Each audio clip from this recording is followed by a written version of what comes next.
আমার বিয়ে হলে রাজপুত্রের মতো টকবগেই আসতে হবে, না বিয়ে করবো না তো। আমার মা বাবাও বেসিক্যালি চায় না যে আমি এত তাড়াতাড়ি বিয়ে করে ফেলি। সুন্দর মনের মানুষ হওয়াটা খুবই জরুরি। আই ডোন্ট নো, এখনো এরকম কোনো প্ল্যান নেই, আমি আসলে জানি না। আমার ফাওয়াদ খান মাই ফেভারিট ছোটবেলা থেকেই। আমার ইমাজিনেশনে আসে যে আমার যদি কখনো বিয়ে হয়, আই থিঙ্ক ফাওয়াদ খানের মতো আমার তো জামাই হবে। সবকিছু এভরিথিং এই নিয়ে কিছুই ভাবছি না। প্রস্তাব আসে না তা না, আসে মা বাবা অবধি থাকে, তারাই হ্যান্ডেল করে আসলে। কারণ আমার মা বাবাও বেসিক্যালি চায় না যে আমি এত তাড়াতাড়ি বিয়ে করে ফেলি।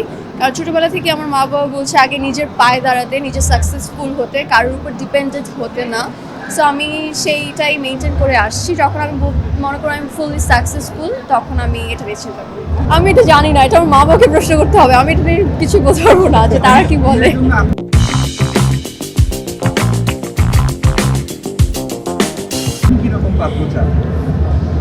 আমার কাছে মনে হয় যে সুন্দর মনের মানুষ হওয়াটা খুবই জরুরি। একটা মানুষ যদি সুন্দর মনের মানসিকতা হয় আর হচ্ছে দিন শেষে যেন সকলকে রেসপেক্ট করে, একজন জেন্টাল পার্সন হয়, এটাই মানে বেশি কিছু তো আসলে আর দরকার হয় না। আলটিমেটলি ভালো মনের মানুষটাই জরুরি।